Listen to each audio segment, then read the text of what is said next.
Hello, this is Imagination. Welcome to the Ethical Bitch. This is, the Ethical Asshole. This is your host, the Salty Bitch. And I am for word nerds, exclusively word nerds.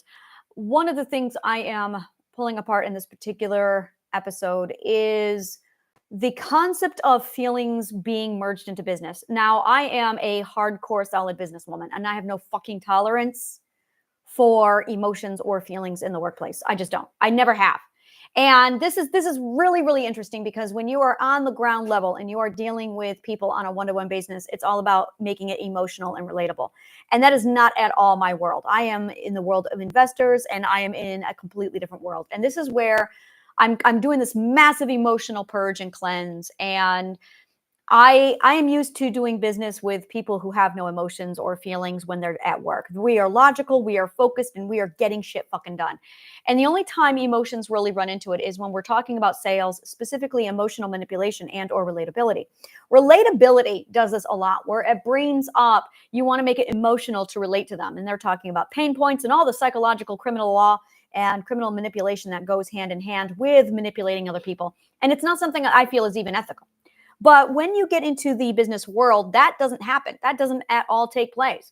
You're going to have people who are emotional business dealers, and you're going to have people who are, it doesn't even make sense. There is no such thing about this. So this is where I'm looking at this, I am looking at this from a psychological point of view, from a business point of view, from a criminal point of view. And criminal forensics is something I spent a lot of time working on. And I'm sitting here now analyzing it, and I'm going, whoa. What the fuck is going on with the world that we are now in a place where we are making emotional relatability a primary key factor in our business decisions? And this is, and I already know the answer to this. It's because it's business sales at ground level. And I really need to emphasize, this is only going on at ground level, where the patrons are the people who are emotional. And you're talking about pain points. This is the only place where this occurs. It does not occur at the top, where we use math, statistics, and logic.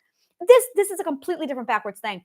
I am not at all on ground level with patrons. I don't do that kind of work. I am not a foundational. We need foundationals. They're very important, but that is absolutely not me. And a lot of the network I was building when I initially started was at ground level, and everyone was 100% telling me, I need to do this all on a pyramid, where a lot of people were telling me that I was needing to do pain points and needing to do all this crap. And I'm sitting here going in with my psych brain going, okay, that's just psychological manipulation and the same shit that criminals use. It was identical. They just took out criminal psychology and then mapped it over for business. And it's only taking place down here at the bottom level. Now, when you get up to the top levels, that doesn't take place. You're not going to make a sale without math and statistics. There's no fucking emotions. There's no relatability. There is no relatability. And they use the term, what's in it for me? And the other term and that's another word. We stopped using that word.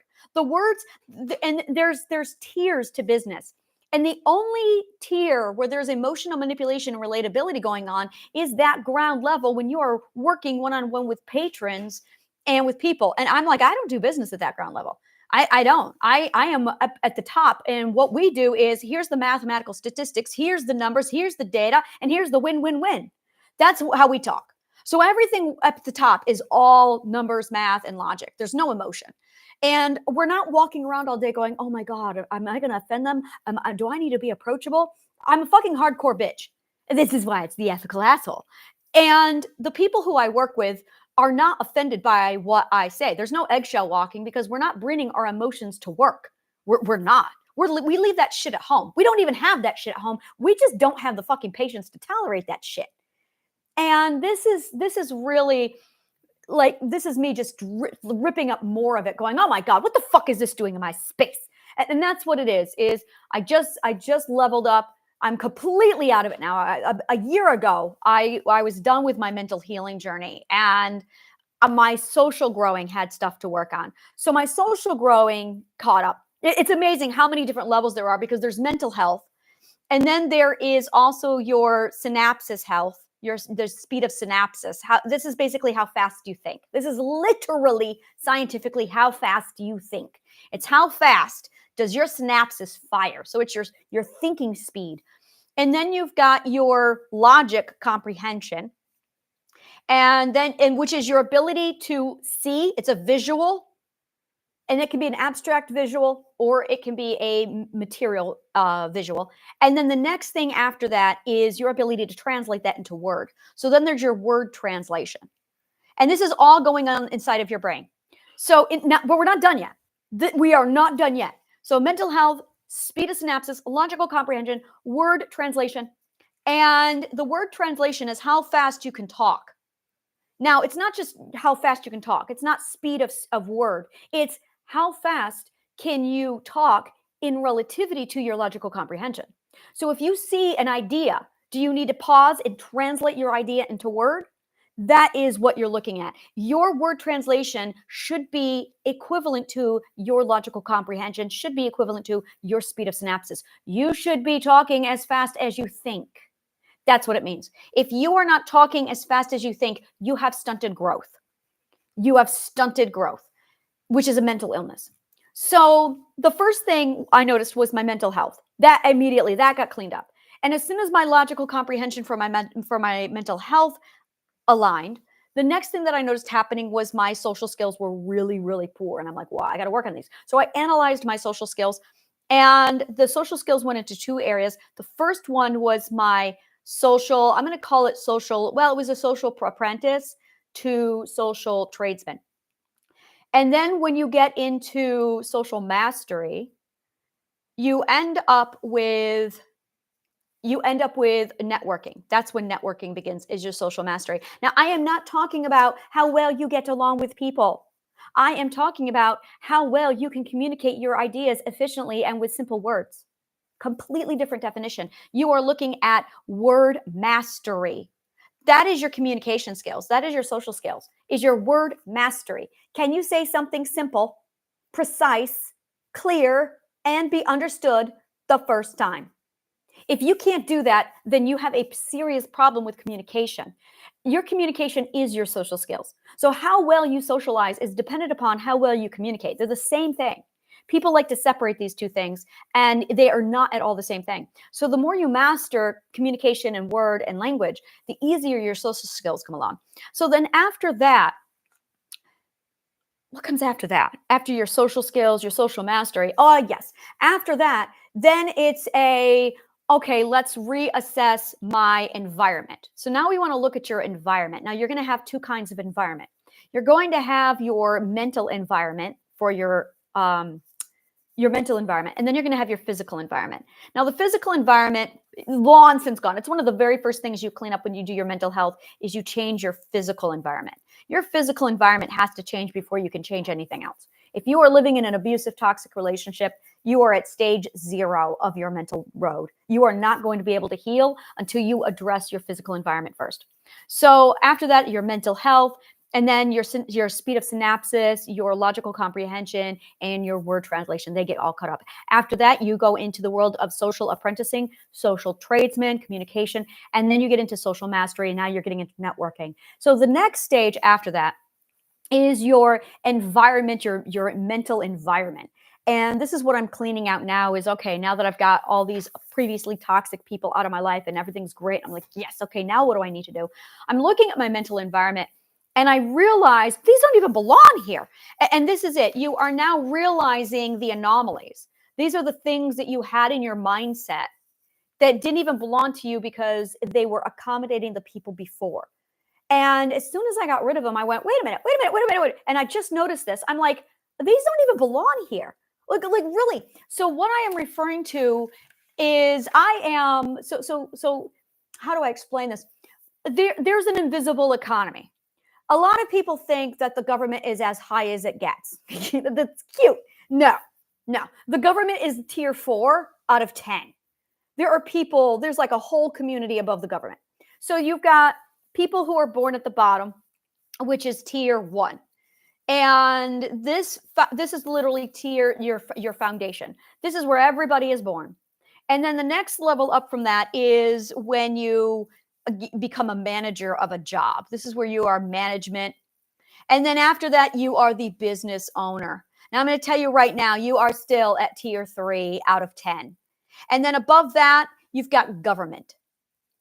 You've got government. And that's tier 4. Now, there are sub-levels of all of this, but that's pretty much it. That's pretty much it. If you are doing the 9 to 5, you are at tier number 1.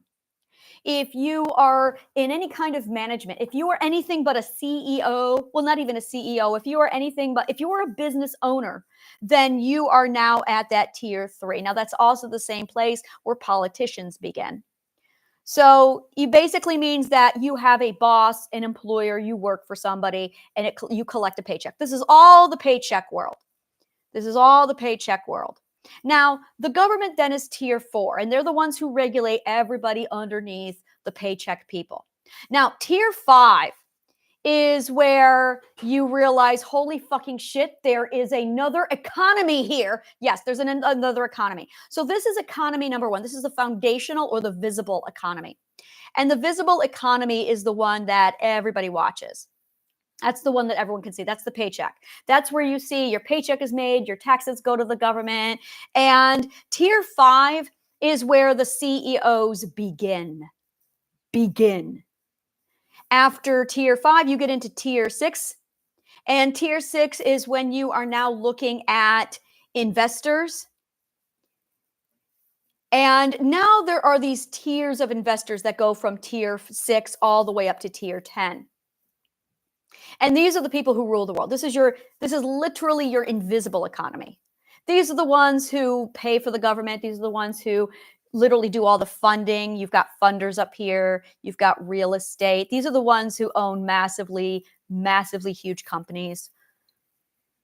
And there's a completely different language up here. So there you go. There's your tier 8, tier 9, tier 10. And this is where it's a completely different mindset. This is where Bill Gates was. This is where Keanu Reeves is. This is where philanthropy happens. And this is where, this is really where a lot of this happens. So what I noticed when I got up here, and this is it right here, is it's all the language. It is 100% the language. That's how you get up here, is the language has to change. If you do not change the language, you are not getting up here. It's that simple. Your language is why you are down there. Your language is why you have narcissists in your life. Your language is why you have abusers. Your language determines everything. You change your language, you change everything. This is why we're in word nerds. This is the space for word nerds. And what ends up happening is when you realize the language is different, you start attracting the right people. And when you want to change your mindset, you have to change your language. And when you have somebody who is constantly around you, you cannot change your language if you are surrounded by the wrong people. You cannot. And basically what happened was I had a group of people. I had 2 kinds of people, and I was speaking to them too often. So I was constantly changing my language to accommodate them, and they were actually policing my language. So I call these the language police. Language policing is the most toxic. It's gaslighting. That's what we call it. It's gaslighting. And when somebody corrects your language, it's actually gaslighting. And that's it right there. It's a passive aggressive gaslight rather than a direct gaslight. They actually found a way to passive aggressively gaslight you. And and gaslighting has many forms. One of them is the non-consensual. It's the raping teacher. This is the people who teach you without your consent. They just teach, assuming that that's what you want. The other kind of gaslight is the people who are the pacifist abusers. And the other kind is the friendly abuser. And these are the people who will abuse you while acting like they're doing you a favor. They will abuse you while acting like they are doing you a favor. It's horrible. So you will respond to they're being nice and they're doing me a favor when in fact they're abusing you. And this is the toxicity of it. So these are the 2 people that I removed from my life. And when I did, it was this massive, wow, my language, it's night and day. You have 3 months, less than 3 months. If you are around a narcissist for 3 months, you will pick up their language. Now, if you're not aware of it, and this is vital, if you have to defend your language, you are near an abuser. You should never be defending your language. You should never defend your language. This is going to be like a thing on my wall. Never defend your language. If you are constantly having somebody correct your language, it is because you are in a toxic environment. And if you are constantly having miscommunication with someone, it is because their miscommunication or your miscommunication, it means one of you is wrong. That's what it means. It means one of you has incorrect logic. So now it comes into the question of whose logic is right. Well, it's simple. Who's the better logician? Who's the better logician? Who's the better linguist? Very, very basic. These are sciences. These are not up for debate. And once you have defined or figured out who is the better logician, then it's who needs to be learning who's the egg and who's the chicken. So that's really what you need to do is you need to determine, and this is an evaluation process that must take place. And if you are not consciously doing this evaluation process, you're going to end up with an egg teaching a chicken. And then you're going to end up dumber. Now, here's the problem. I have broken down all of the linguistics for a narcissist and also for a pedophile and for criminals. And it's all the same language, by the way. And when I broke it all down, I went, look at the common denominators there. They're all using the same language. Oh, businesses also use this language as well. Also pacifist abusers and also hippies. It's all the same language. Same fucking language. So I invented abstractic. I have this language, and that's what I'm using now is abstractic. It is a language that is completely void of narcissism. I use words like I. That's a big one. I speak in the first person. I speak 100% in the first person. When I make a mistake, I absolutely say, oh, wait, did I fuck that up? Did I make a mistake? You are constantly evaluating how you are, what you are doing, where you are on the metric. You are using a metric. You are conscious of metrics. Huge characteristics of this language is being conscious of metrics.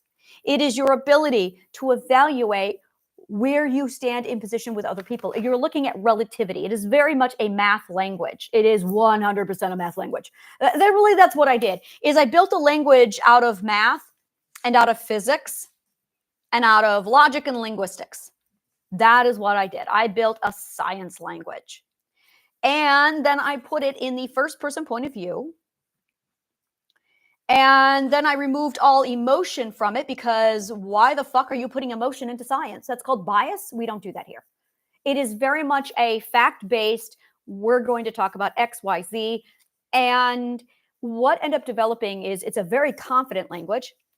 It's also very clear when something is, well, that's it really. It's a confident-based language. It is very much a healthy language. And it's an understanding of self-esteem versus, well, hubris. It is self-esteem versus hubris. It is void of vaunting. So it's building all of this up, making sure that the self-esteem is there. It's very much a self-esteem and self-empowering language. So when you're awesome, it's great. You say you're awesome. You know you're awesome. You should. That's self-esteem. And when people who hear it, it absolutely repels toxic people. It's one of the things I absolutely love about it is how much it repels toxic people. So the people who follow me, the people who are regularly tuning in, the people who are absolutely on my program, they're learning the language. And that's one of the things they've noticed is how much it absolutely repels naturally narcissists. A narcissist will come near me, they'll be around me for 5 minutes, and they will do one of two things. Either they will attack my language and try to change it, or they'll leave. They'll exit. And every time they exit, it's always the same reason. It's because they don't like my language. And I'm like, well, this is a language that's literally absent of all narcissism. Now, what I noticed was while I was around these other people, they're very much, well, you need to be nice to attract people.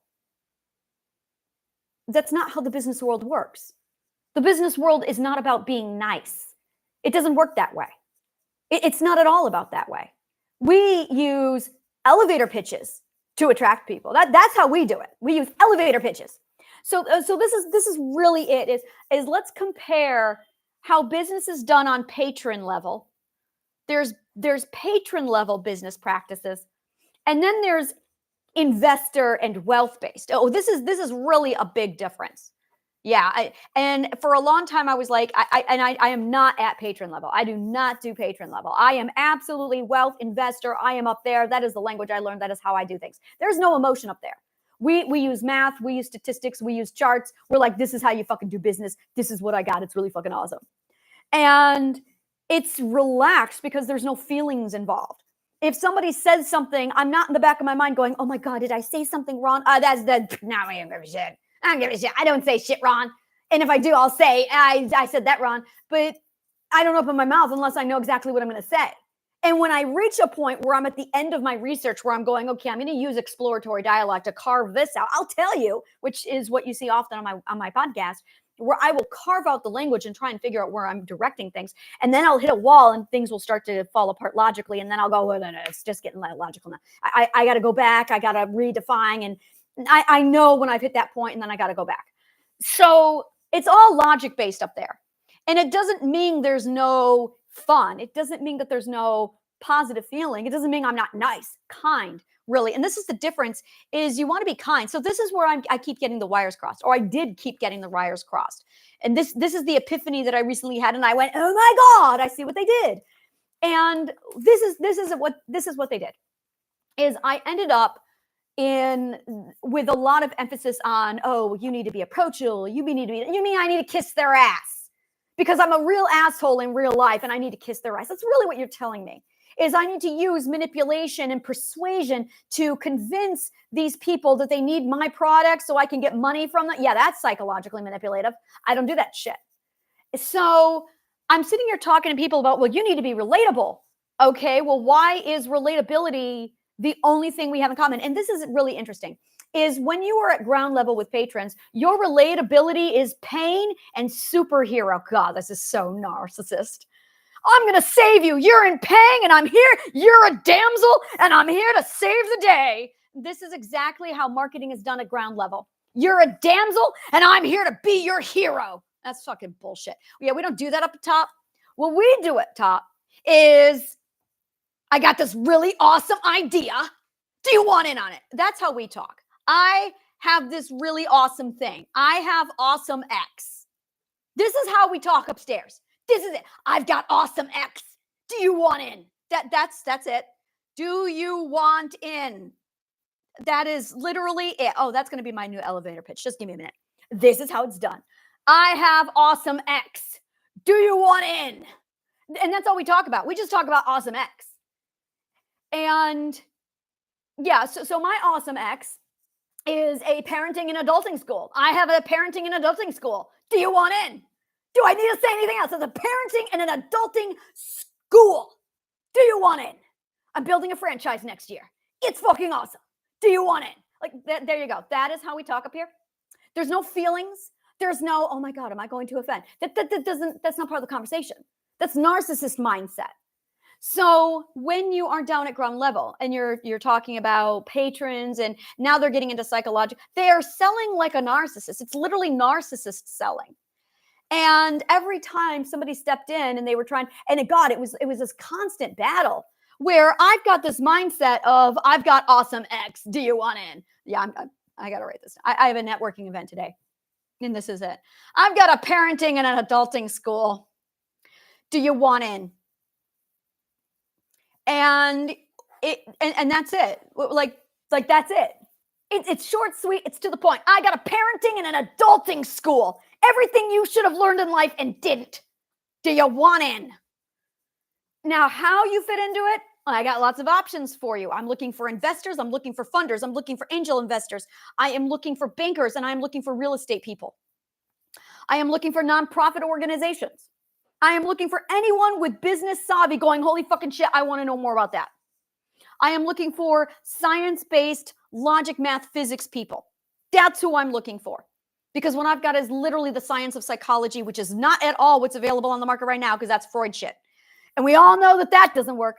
So now it's this massive realization of, and it's simple. It's really, there's no bullshit at top because math doesn't lie. I mean, that's really what it comes down to. There's no BS because math doesn't lie. And down at the bottom, it's all talk. You're selling. There's no selling. There's no selling when you're networking. There's no selling. And this is really the difference. This is the biggest lesson I learned when I crossed over into the top tiers is selling ends because math doesn't sell. No, I should say the opposite. Math does the selling for you. Math sells for you. There's nothing else. Here's the numbers. Numbers don't lie. So you don't have to say anything. You just roll out the sales or you just roll out the math and like, here's the math. There's the statistics. Here's our plans. Here's idea. Here's the order of operations and here's how. So all they really want to know is how are you going to do it? And that's it. It's so fucking simple because we have too much time to actually get shit done and enjoy what we do that we don't have time to bullshit. And everyone up there is so fucking smart because we know how to do business the right way, which is why everyone up there is wealthy, is because we know how to do business the right way. There's no fucking around and bullshitting. There's no manipulation. There's no persuasion. There's no talking. It's let's get this shit fucking done. This is what I got. Here it is. Here's the numbers, the end. It is sweet, simple, and right to the point. And it's partly because we don't have the time, but it's also because we don't have the time. It's because we know what matters. And we know when we're being bullshitted. And that's really, you can't bullshit. You can't bullshit us. There's no bullshit up here. It's not possible to bullshit up here. It's not possible. The more you talk, the more you sound like a bullshitter. And that's really it. There's this one Doctor Who episode where Claire goes to speak to, I cannot remember her name, one of the aliens, cannot remember her race. And the alien says, one word answer only. And she says, why? Words lie. So they have an entire conversation and Claire is not allowed to say more than one word. And this woman goes off and they're back and forth. She'll ask a question, one word answer. Ask a question, one word answer. And then she'll sit there and she'll say another question. She'll make a statement, one word answer. And then she gets into the soapbox and she just like goes on. And then Claire says, words. Oh, it's beautiful. She just, words. As in too many words and you're full of shit. You're only allowed X amount of words before you're just full of shit. And we know this because salesmen are full of shit. That's why they're selling, is because they're full of shit. They're trying to convince you. Psychological manipulation. And that bullshit ends at tier 5 and up. As soon as you hit tier 5, game over. There's no sales. There's networking. That's really the difference. Is at that point, you don't sell, you network. And now, and this is really it, is when you're networking, it takes time to learn a person's integrity. It takes time. And this is where I was running into it, is I was running into tier 3 and tier 2 networkers. And I was trying to toggle both worlds for quite a while. I thought I could keep one foot on sea, one on shore. Shakespeare warned me not to do this, and I ignored Shakespeare. And so, I had my own lesson to learn, and I ate humble pie. Shakespeare was right. Do not keep one foot on sea and one on shore. So once I realized that I was doing that, and I completely put myself over into, okay, I belong at tier 8 now, and I'm good. And suddenly it was a completely, just absolute, completely different atmosphere. And it really comes down to, I'm sitting here going through my business model. I'm putting it all together. And it's that whole concept of, do you have to be nice? And the thing is, and this is it right here, is there's a difference between amiable. And this is really the world. Upstairs, everybody is amiable. And that's it. You're amiable. You're honest. You're to the point. You're authentic. This is what they're looking for. And there's no urgency. Oh, you cannot urge them. If you urge them, game over. Game over. And that's it right there. You've got your amiable, you've got your honest, to the point, authentic, no urgency. And it's really, and that's actually what we look for. If somebody in my world rushes me, I'm going to slam the brakes. It is the number one sign that, oh, you're trying to manipulate me. If you're selling, you immediately lose believability, credibility. You cannot sell and be credible. If you're elevator pitch, we're back to that again. Don't sell, pitch. And when you get into the world of networking, what you are looking at, oh God, I'm going to love this so much. I am going to love this so much. Don't sell, pitch. Don't sell, pitch. And it's not because it's urgent. It's actually because there's no bullshit. You cannot bullshit a pitch. You just can't do it. I have a parenting and adulting school. Do you want in? I'm looking for investors. I'm looking for businesses. I'm looking for, like, I can take my parenting and adulting school and drop it into a CEO business corporation. It's compatible. It's literally, and it's all the education we should have gotten. Oh, that's right. I'm really like polishing this thing up now. It's all the education we should have gotten in school. And it uses 6th grade science. Fucking easy. If a 12-year-old can do it, you can do it. It's 12th grade science. It's funny because I keep talking math, logic, physics, but I never really go out to tell people, by the way, it's 12-year-old science. It's not hard science. It's just 12-year-old science. Like, it was so funny because I was talking to my daughter about it, and I was going over her books and things like that. Like, myself teaching physics books. I mean, I've got physics books, and I do quantum physics. But it's the same fucking shit we got in high school. It's the same fucking shit in high school because Newton. In simplicity, there is truth. And that's why you have an elevator pitch. Because in simplicity, there is truth. That's why salesmen are full of bullshit. It's because they're lying to you. They use words to cover up their real intent, which is, I don't give a shit about you. I'm just going to pretend to do relatability with your emotion. It's emotional manipulation and weaponized emotions. So I received all of this bullshit. And this is it really, is the lower tiers of living are filled with scammers. It's just, oh my God, are they filled with scammers?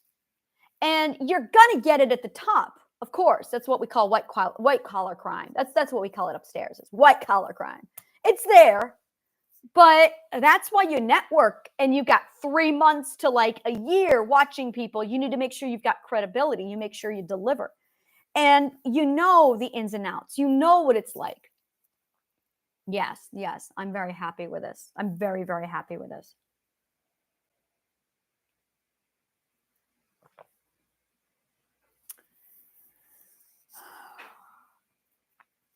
It's very much I almost want to call it the other side of the mirror or the other side of life. I could easily call that the other side of life. Oh yeah. Afterlife, the afterlife. It's not the afterlife. It's after healing. Yeah, after healing. Or after abundance. Could be called after abundance. That's another. I'm still carving out like what name I want to go with. I have the ethical asshole. I've got word nerds. Okay, yes, Liz, go ahead.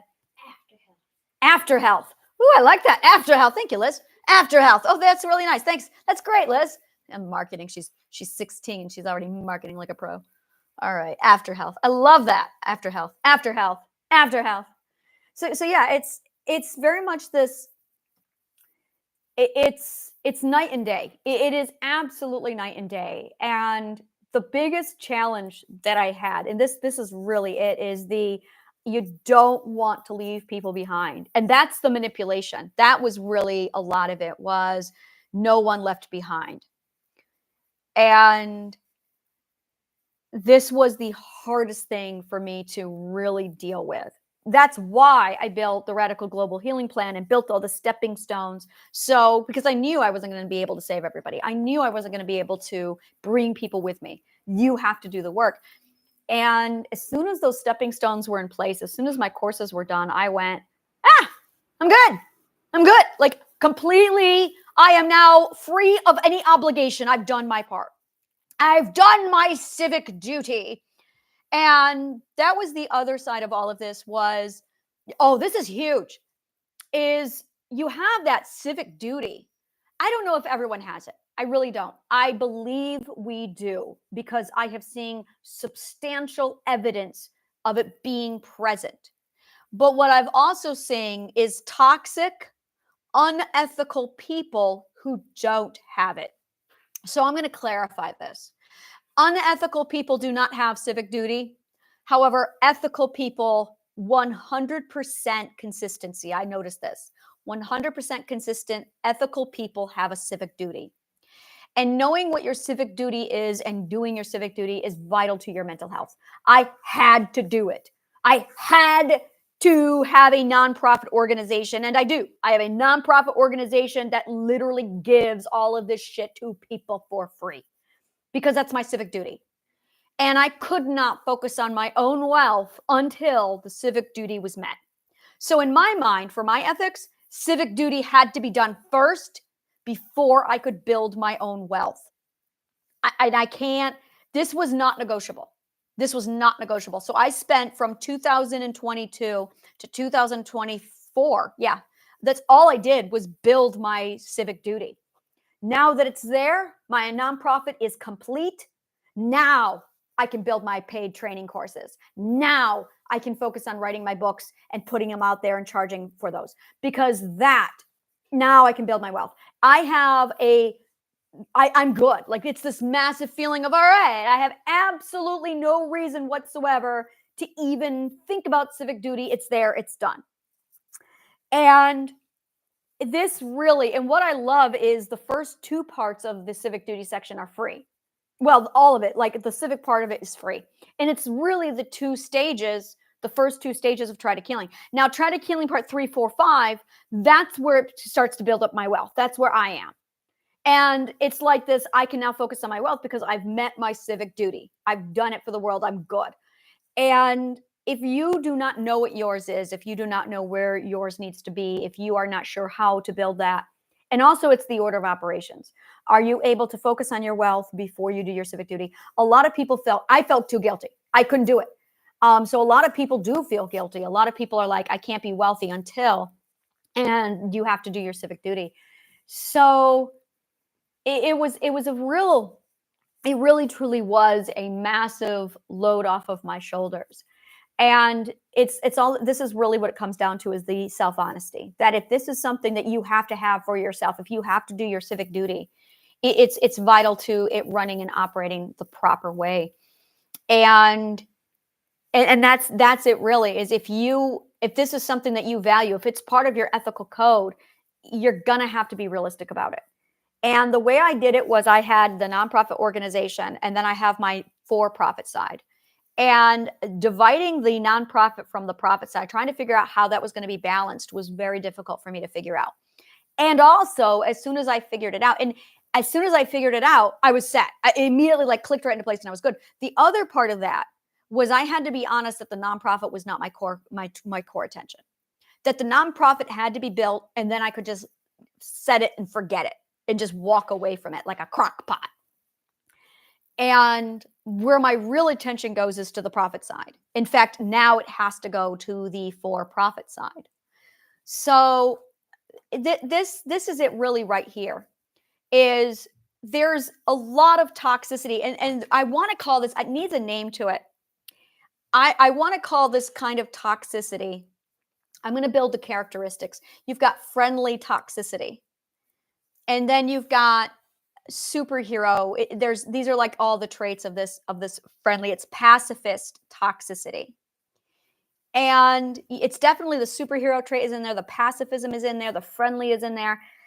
And it's a friendly abuser. And what I really started to notice with this level of toxicity is how much, what were the characteristics that kept pulling me down? And there was definitely a lot of word policing going on. That was the worst of it. The word policing is fucking unbearable. Now, I need to state this. I love trans people. Fuck damn do I love my LGBTQIA. Love my LGBTQIA people. I fucking love trans people. They are on the front lines of change. Some of them are doing transgender stuff because they're mentally ill. Some people are doing it because it is who they are. You've got to decide if you are bullshitting yourself and you've got unresolved trauma, and or if you are using it to escape some unresolved issues, and or if it is truly who you are. And that is not for anyone to decide except you. That being said, pronouns, I am not referring to these. Pronouns are 100% exempt from this. I'm watching Umbrella Academy. This is a huge LGBTQIA transgender show. Fucking love it. And one of the characters just switched, and I love the way it was done. The transition was fucking gorgeous. This person gave their new name, And as soon as they gave their correct name, not every one of their family members supported it. I loved it. Every fucking one of them supported it. It's like, okay, boom, immediately they all made the switch. And my name was not born Anna. That's my, I have a slave name that I was given, and I fucking can't use the name. Every time I hear it, I cringe. I can't hear it. My name is Anna. My name is Anna. And when I was 13 when I told my family that my name's Joanna, and my family insisted on using my slave name. And it fucked me up for 30 years. So to this day, when I hear that other name, it's something I just like, it's my slave name. I can't hear it. So my name is Anna, and my family does not use that name. Every time I talk to any of my family members, they still call me by my slave name, which is why I don't talk to them, is because they don't call me by my fucking name. So for me, when a person says, this is my name, you fucking call them by their name. The concept of a Native American, the Native American practice of being called or being named when they've earned the name is the most beautiful, honorable thing. I love it. The idea of you need to figure out what your name is. Your naming is a huge part of your journey. And you're going to walk away, compliments of Bilbo Baggins, you're going to walk away with like 30 names at the end of your adventure. And that's the way it should be. I've got so many names and I love them all, but I don't expect everyone to call me all of my different names. I've got Anna, Imagination, like 2 names. They are my first names. I got 2 first names. And it is absolutely, one's my energy name and the other is my material playing name, my abstract name and my material name playing. So I'm Anna Imagination. Then that's it. So, oh my God, I love this. I love it so much. So when I say this next part, I have to make it very clear. I am not talking about pronouns. Word policing is fucking bullshit. It's an absolute science. And you do not get the right to walk around and tell people that they are or are not using the right word or the wrong word until and unless you have mastered the art of linguistics and logic. So what really needs to happen is you need to get your goddamn phone out. Instead of looking up stupid dipshit facts on the internet, you need to be looking up something like the etymological definition of words. And when you start looking at the etymology of a word, you get to find the word's true name. And suddenly you see a world of word definition that you did not know exist. And this is where you sit down to be an author and you think, I'm going to write a book, until you're writing for so much that you go, wow, I don't know quite what I'm trying to say. If you don't know what you're trying to say, your vocabulary sucks. So that's the first thing you really need to be honest about yourself with is, how good is your vocabulary? Because if you have a shit vocabulary, you're going to have a problem. Now, the other thing you got to realize when it comes to words is everything has its own vocabulary. Physics has its own vocabulary. Chemistry has its own vocabulary. Biology has its own vocabulary. Biology has taxonomy. So taxonomy is the biological and scientific study and mastery of naming shit with words. It is where we get our genius class and our subspecies class. It is a fucking science. And in addition to that, you also have linguistics, you have language. And this is where logic is completely removed from our culture. Mathematics begins, and you've got a whole, there's a math language. In fact, you can Google it. It's called math jargon, which is actually the mathematical vocabulary of how to function in a world. Okay, so math jargon. The reason why you struggled with math so much as a child is because there's a math vocabulary and a math glossary that you did not receive as a child. That is why you struggled with mathematics. When you get the math vocabulary, you go, holy fucking shit, why didn't I get this when I was in high school? That's how incompetent your education was. Teachers are fucking idiots. You really need the math glossary. So the math glossary is defined in logic by logic with logic. In fact, we call it intuitive logic or mathematical logic or mathematical intuition. And then going over there, you've got linguistics. Now, linguistics is a fucking science. Ask a biologist. It's a fucking science. One of my favorite, and then it's all stemming from Latin and ancient Greek. Now, there's 2 kinds of Latin. There is modern Latin and then there is classic Latin. Modern Latin is dirty. It's dirty in the sense of it's been tainted, it's been contaminated. And you can tell that there's manipulation. That's where the manipulation starts, is in modern Latin. Every time I get, okay, modern Latin was made up by the fucking church to manipulate and control you. And it reeks of it.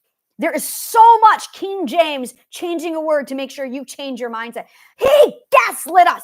That's what modern Latin is. It's literally 16th century narcissistic gaslighting. So every time I see modern Latin, I'm like, someone's narcissistically gaslighting me. So then we flip over to classic Latin, and classic Latin is on the cusp. Some of it is Roman gaslighting, and some of it is straight up, this is it. This is actually something, we have a word for this, called etymological fallacy. I believe that's what it is called. No, it's called etymological misnomer. This is an actual word for this. Let me see here. Etymological fallacy? Yes. Nope. It's not etymological fallacy. Or equivocation. Arguing the word is defined by its underlying and that its customary usage is therefore incorrect. Is defined by its and that its custom usage is therefore incorrect. It agrees with that there was a true meaning of a word distinct from common use. There is evidence that a similar belief existed among ancient Vedic scholars. Isn't this fascinating? I had no idea that they believed this. But my education is ancient Greek, and it's just by default. And Vedic is also the foundation of ancient Greek, which is also the foundation of my language.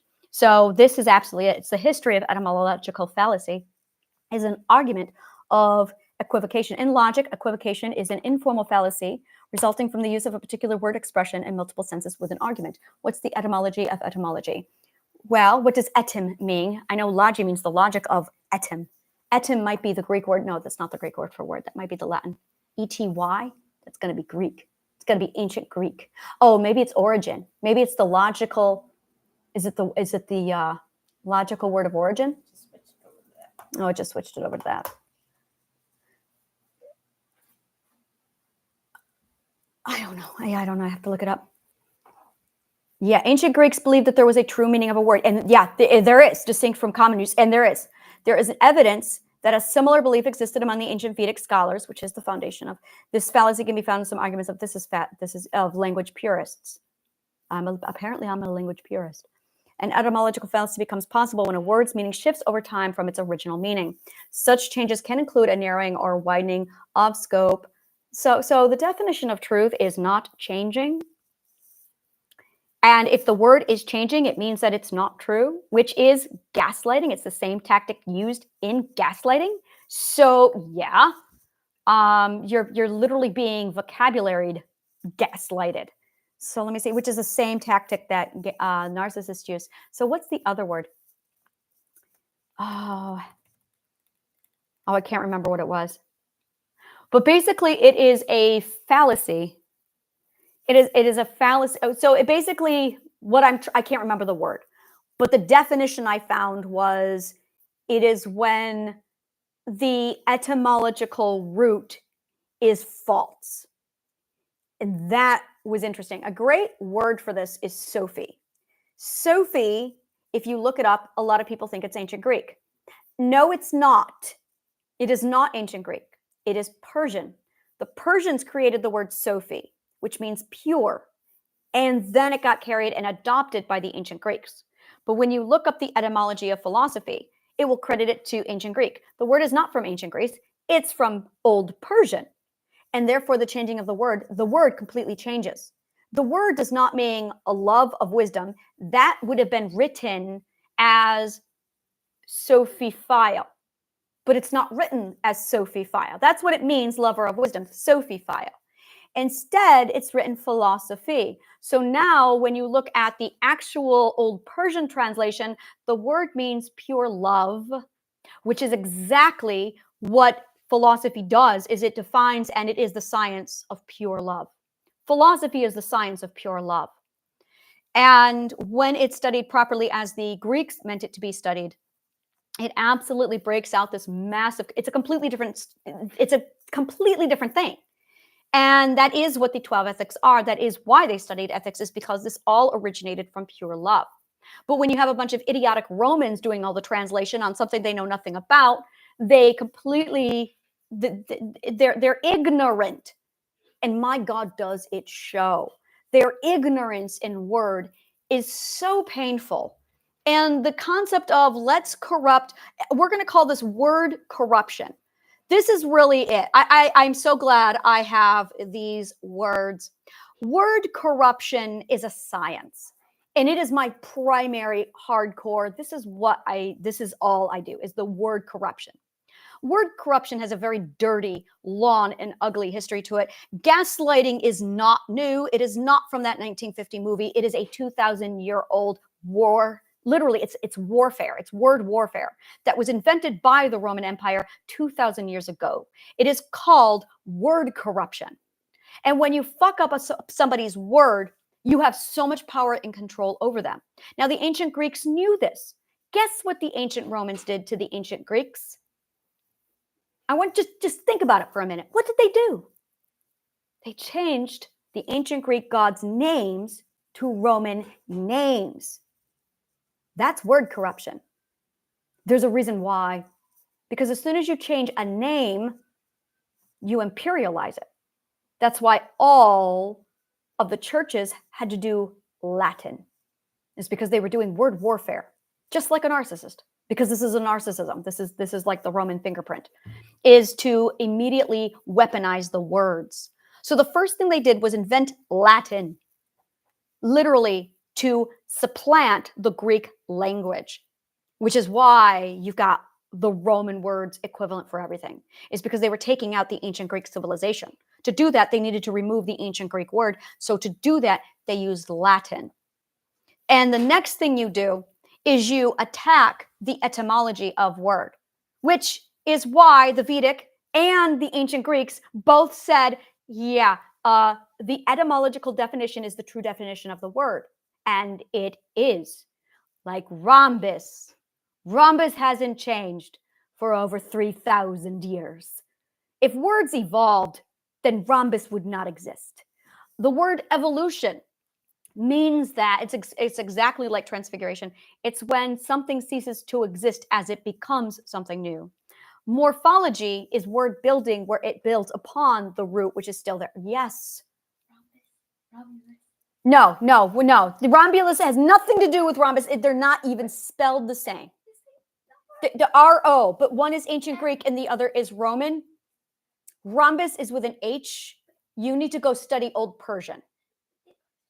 Go study Old Persian.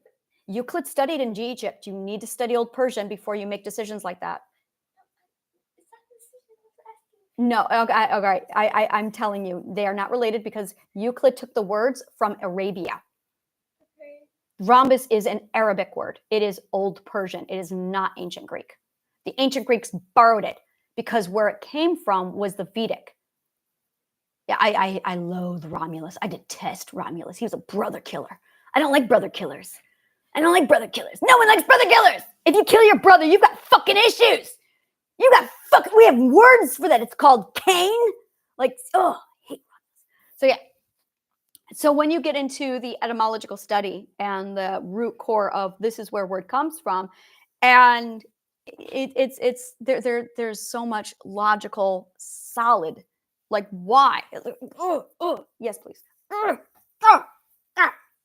my words, word nerd.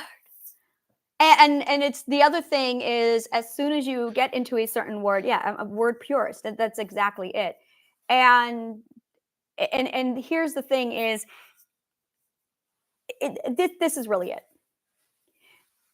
Narcissists love to change your words on you. So how's that working for you? How's that working for you? And how do you tell a narcissist from somebody else? How do you do it? Now, and this is it, is when I was a child, and no one walked around telling me that I was using the wrong word. I just looked it up in the dictionary, which corresponded with the etymology. I never had a problem with it until I looked up the word truth, ironically, because that's the word they went after when they created the religions. So now I'm looking at it going, interesting. Up until the 1980s and 1990s, words were pretty much the same no matter what. As an author, I got to watch this change in the last 20 years. Words were not in question over the last 20 years. Words were not a conversation. This is only started when the internet was invented. only when the internet was invented. Prior to that, it was, let's look it up in the dictionary. And we had dictionary wars, like the Guinness Book of World Records. And we would slam down the dictionary, which was this thick, and you look up the fucking word, and there was the word, and you went, oh, look at that. Dictionary. And then there was this little competition. And look, I was right, you were wrong, because the dictionary agreed with me. And the dictionary had the etymological definition, which is why, when did they create the Urban Dictionary? Because that's the problem. This is a new thing. So that in it was literally 20 years ago. It was around 1995 to 2000 that this suddenly became a problem. And then someone went, oh, we need an Urban Dictionary. And then the Urban Dictionary bled over into the New Dictionary. And then I'm starting to watch it bleed into the etymology. And I'm going, what the fuck are you guys doing? Why do we suddenly have a word problem over the last 20 years? Around the same time that our educational system is dumbing us down, around the same time that we're all getting stupider. Suddenly now we can't even get words right. 20 years ago, this was not a problem because I was an author then. Completely different world.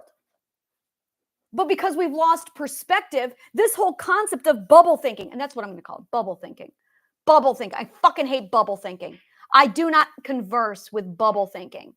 Bubble thinking is bullshit. The bullshit of bubble thinking. That's what I'm going to call this. The bullshit of bubble thinking. Bubble thinking is when you are only looking at a very small fraction. So the people who are like, oh, that's bullshit. Yeah, bubble thinking. Bubble thinking.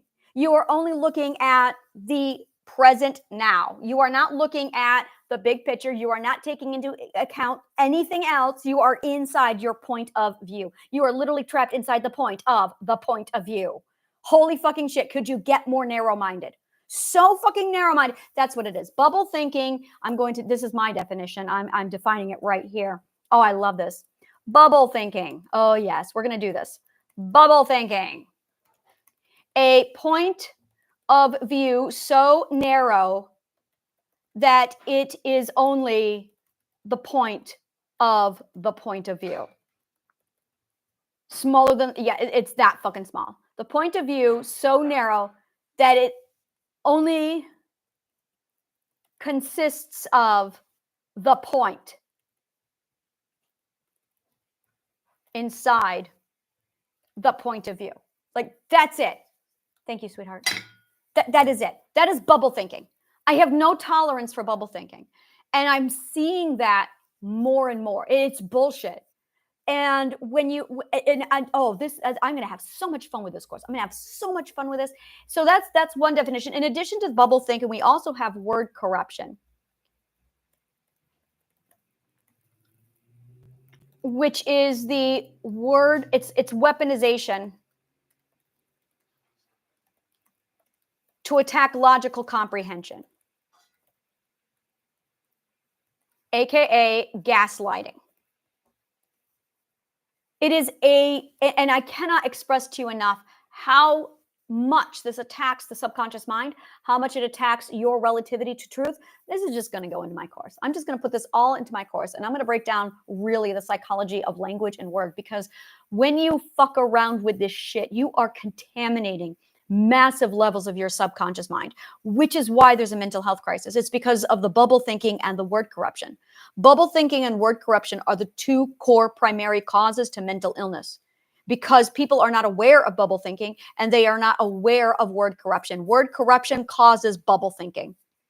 And then you've got these assholes who are now walking around with narcissism, not knowing they have narcissism, and they too are now attacking other people's language. And it's like, no, you are not touching my fucking language. So this is literally the linguists fighting back, going, do you have any fucking idea what you are doing when you are touching a person's words? Like, what the fuck are you doing? If it's not your pronoun, go grab a fucking dictionary and look it up. Like, and that's what it comes down to. That's what it comes down to. The problem is there are 8 different definitions. So now you got to go to the etymology of the word, because there's one pure definition. And if you know anything about word, how they build and stack and how they grow into other things. And here's the other thing is scientists don't have this problem. Only the non-scientists do. In the scientist community, we're all like, yeah, all the words are the same. Here's where I did not complete the sentence or complete the thought. The math vocabulary, the economics vocabulary, the physics, they're all the same. They're all the same. The physics, the chemists, we all have the same dictionary. I don't know why we call them different things. The logicians, same thing. We're all calling it the same thing. We're all on the same page. Scientists have one dictionary, and they are the same words that have been there, and they're etymological. Literally, they are etymological. One of my favorite words. It was such bullshit. I think it's acidophilus. No, it wasn't. It was not. It was marketing bullshit.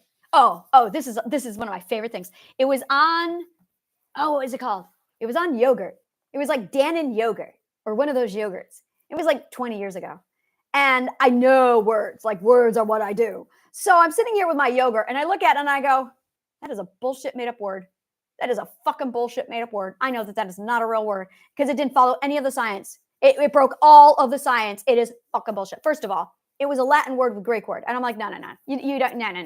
That is, it was Anglo-Saxon. It was Anglo-Saxon and Latin and Greek. And I'm like, who the fuck did this shit? It was such bullshit. So I Googled it because I had to know, like, what the fuck is going on with this word? And it is a marketing word. It is a bullshit marketing word that Dannon Yogurt made up to sell their yogurt to make it sound like they had a special bacteria inside their yogurt that they didn't, that doesn't even exist, that's fictitious, and it's shit marketing.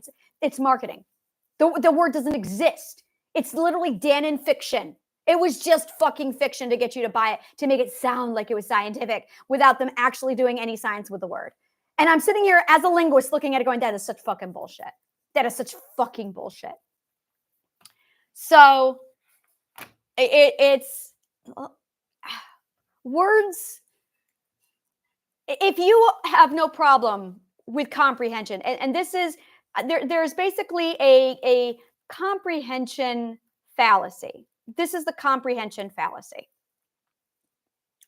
I'm going to call it the communication fallacy. Communication fallacy.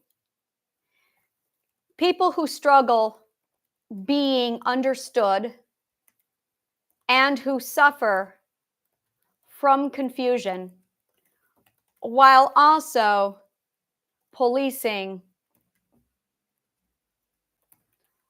other people on their word usage. This is easily the most illogical thing I have ever seen in all my life, is the communication fallacy. People who struggle being understood and who suffer from confusion while also policing other people on their word usage. It is the most illogical, dumbest thing in the world. It's like you struggle being understood and you don't know who you are. By the way, if you don't know who you are, it's because you lack logic. It's because you've lost so much word usage that you don't even know your relativity to truth, which is word. So you've got these people who have a severe breakdown in logical comprehension policing other people. It's an understatement. Like, of all the people, you are not in a position to logically correct me. Like, what are you doing? And it's not at all about, these are the words you should be using. I could do that, but you really need to understand the science of word. You need to figure these out. You need to go, oh, well, how do you find a word definition? You need to go to the etymology, because words don't change. They don't change. The word evolution means ceases to exist to become something new, which means the word beautiful would not have the word beauty in it. If evolution was actually taking place, the word beautiful would not have the word beaut inside of it, because it would have been something else. That's evolution. But that's not what's going on, because it's not evolution. It's called morphology. It means that you've got a root word and it's literally Lego bricking onto another word. It's called word building. Words don't evolve, they build, people. Words don't evolve, they build. The definition does not change. Narcissists change the words to manipulate you. And as soon as you realize that, you can't be lied to, you suddenly can see the truth. And scientists are already on board with this. You're late to the party. Scientists don't have a problem with narcissists because they know the bullshit. Because narcissists, that's why you're being targeted. Because they can't bullshit scientists. So they target people who are non-scientists. And that's really it. That's really it right there, is they target people who are too stupid to know actual word usage. And what scientists have already figured out is a word has one definition. It's solid, it's founded, you look at the etymology, and there you go. And you got to know history. There's two key factors when you look at history that are red flags. If the word was invented at the 16th century, it's toxic, like the word patriarchy, invented by John Filmer in the 16th century to promote the hierarchy of woman is less than God and man. That is why Filmer created the word patriarchy in the 16th century. When you look at the 16th century words, and when you look at the words that occurred in 1995 and on, because of the internet, completely different world. So when you get out of bubble thinking, if you are a bubble thinker, you're going to have a problem with this. Bubble thinkers understand this, that this only became a problem after the internet was invented, when people stopped getting outside of bubble thinking. As soon as bubble thinking occurred, people realized, oh, words have not always been this way. You need to know about mathematical constants. Mathematical constants and your ability to tell truth. But this is all sequential. Everything is always sequential. So once you understand the origin of where everything is in the building of it, and then where the constant, this is where there's basically two primary manipulator periods, two primary time periods of manipulation. And when you look at these two primary manipulative periods, that is where words changed, because they gaslit you.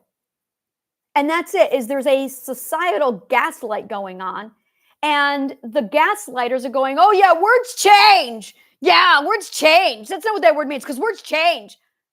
Gaslit, you're a gaslit sucker. You got suckered. So now there's a whole lot of suckered gaslighters going around going, oh yeah, words change. No, they don't. You've been gaslighted, dumb fuck. That's what the narcissist told you. And because you're not paying attention to actual word science, you just got narcissist. There you go. You got narcissist. You got narked. You got narked, dumbass. And that's it.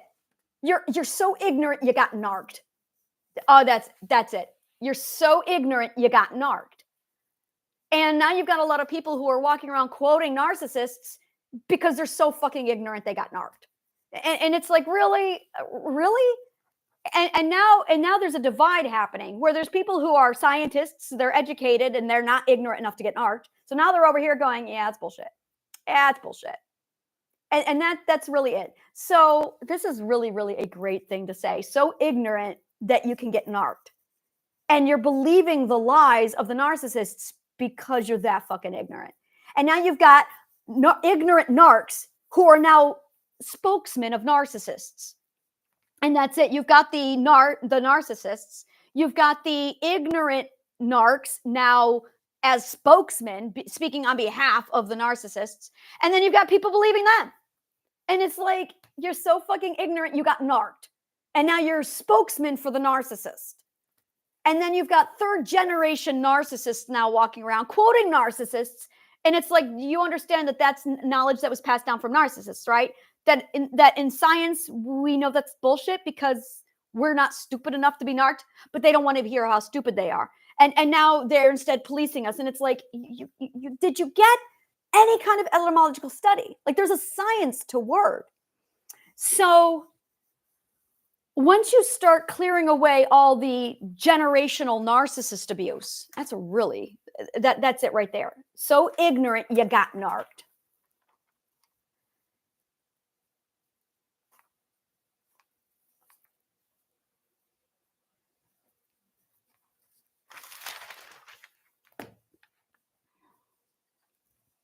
There's a word in networking. We have a word for it. Affiliate. A narcissist affiliate. That would be it. You might not be a narcissist, but there's a lot of people who are narcissistic affiliates. They are working as an affiliate to a narcissist. That's your second generation. And then you've got a student. Then you've got the students of the narcissist affiliates. And so you've got the narcissist who's lying about words, origins, and all that jazz. And then you've got the so ignorant you got narked. And then you've got those people who are affiliates of the narcissists who are now their spokespeople. So you've got salesmen of narcissists telling their bullshit lies. So now everyone is primed for narcissist bait. Now you are narcissist bait. And then these people are walking around going, oh yeah, I attract narcissists all the time. Yeah. That's because you got suckered. You literally got suckered 3 times over. And in order to, this is very much going with, this is narcissist defense, is understanding what narcissists have done, where it comes from, how they work. And really their core goal is word weaponization. They target word weaponization. But if you know about word, you're immune. Literally, if you have knowledge about word knowledge, which is called linguistics and logic, you can't get bullshitted. You're immune to it. And what ended up happening once I cracked the code and I created the new language and I got away from it, what I noticed was I won't allow people to touch my words. So it's either come around me and take my words or get away from me. And I noticed that there were 3 kinds of people. There was the pacifist abuser who acted like an abuser, who acted like a narcissist, and boy, it gets worse. As soon as you get narcissism, it's a chronic and highly contagious. Narcissism is chronic and highly contagious. 3 months exposure. 3 months exposure. And chronic and highly contagious. And you're only immune to it. Your only defense is word knowledge. And as soon as you start fighting back on the words, you're going to see the resistance.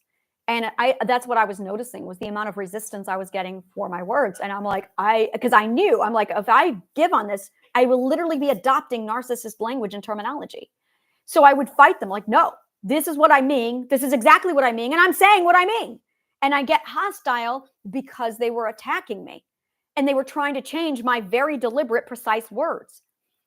And it really was this massive, yeah, I am definitely for science minded. I am definitely for people who are not sensitive. No, I don't like the word sensitive. That's bullshit. It means desensitized. Yeah. No, this is perfect. This is perfect. Yeah.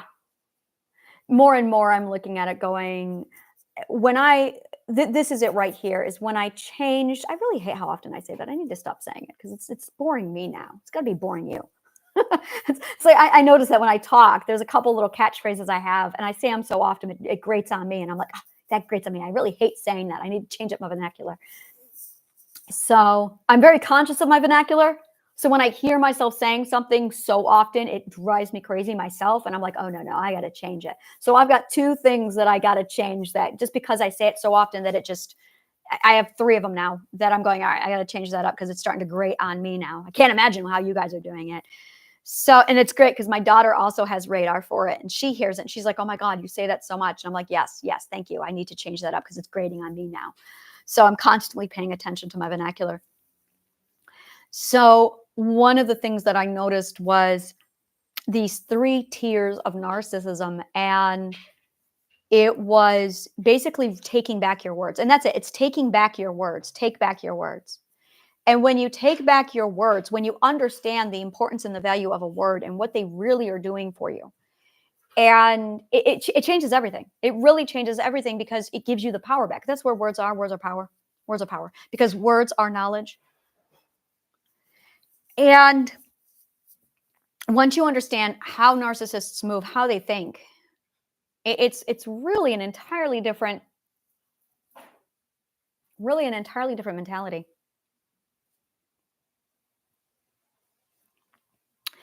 And I surrounded myself with wealthy, healthy, happy, abundant people who are secure and confident. And when I did that, my God, do I feel fucking great. I feel great. I can have a conversation without going, oh my God, am I offending them? Oh God, nope, that's gone. Now I can just talk and be me. And this hit me. It was about 2 weeks ago. I was having a conversation with someone, and they paused me for just a moment to say, what? And they wanted to know, I was on the phone with them, and they were just looking at my articulation of one word. They just needed me to re-articulate the word. They misheard me. That's all it was. And instead of simply responding and re-saying the word to articulate it, instead, I said, I'm sorry, I talk different. Because that's the response I had been conditioned to say. And he said this to me, oh no, you talk fine. I talk fine? I have never in my life heard these words. I have never in my life heard these words. And I did repeat the word he needed. We talked. And then I went back to that and I asked him, I said, I've never in my life heard those words. And he's like, you talk like everybody else around me. Now, this man is wealthy, abundant, an investor. And that's when I realized when I'm around wealthy, healthy investors and businessmen, I never have a problem being understood, ever. It's never a problem. When I'm talking to scientists, they don't ever need to stop me or look at me and go, what? I'm understood. And that's when I realized the only people who were misunderstanding me were the uneducated and the ignorant, because they're uneducated and ignorant. That my precise language was actually me modeling my language after healthy, wealthy, abundant people. And when I speak and interact with those people, there is no communication error. There's only a communication error when I am around the people who are contaminated with narcissism, because you're contaminated with narcissism. And suddenly I realized that I was never the problem, that the people who attacked my language had been exposed to narcissism, because that's how narcissists attack. You tack down. And that went away when I was around healthy, abundant people. Suddenly, I didn't have to get aggressive. I didn't have to get upset. I didn't have to change my words. I only had to think about other people's feelings and tiptoe and eggshell walk around the narcissist abused, these 3 generations of narcissists. So a narcissist will abuse person A, and they are so ignorant that they got narked. And here's the thing that I most commonly saw among narcissist abused people is the narcissist abused people would talk about how stupid the narcissist is. You got hoodwinked by them. So as stupid as you think a narcissist is, the empath is always dumber because they got taken in by them. This was the hardest truth I had to learn, was that I had to get smarter than the narcissist. And when I did, I realized the only way to get smarter than the narcissist is to learn language, because that's what they go for. No matter what I studied, the narcissist could abuse me until I learned and mastered linguistics on a level. When I took it down to that point, they couldn't touch me. And the narcissist couldn't. The so ignorant you got narked couldn't. The first generation, the direct abused. And then you've got the narcissist affiliate who is now the spokesperson of the narcissist, even though they may not ever have been around one. And those are the narcissist police. Those are the word police. And then you've got the narcissist bait, who are now the 3rd generation of the word police. And I'm like, okay, so I'm definitely starting to see you've got narcissist bait, you've got the narcissist affiliate, you've got the narcissist abused, the empath, and then you've got the narcissist themselves. And then the narcissist has a buffet to choose from. Oh, look, they're already groomed for my language. I can just abuse them into hell. And the narcissist is already primed for it. So yeah, this is all going into my narcissist defense training course. This is narcissist defense training right here. Is if you're successful, happy, wealthy, abundant, great, then you know your shit. But if you are less than that, you really need to shut your mouth and start learning how to learn. And that's really what it comes down to. You really need to start learning how to learn. And way too many people are out there policing words instead of learning. And there's a science to word that the narcissists have spread a rumor saying, oh no, words are changing. Yeah, you just got gaslit. Yeah, you're a narcissist's bitch. And this is the number one thing, is when someone polices your words, you immediately know, they've been around a narcissist, which means if they're still acting like a narcissist, that they are still contaminated with narcissism, which means they are in their narcissist training stages. So you have your narcissist bay is stage 1 of narcissism. The narcissist affiliate word police is stage 2 of narcissism. And the empath is stage 3 and is the full-blown narcissist.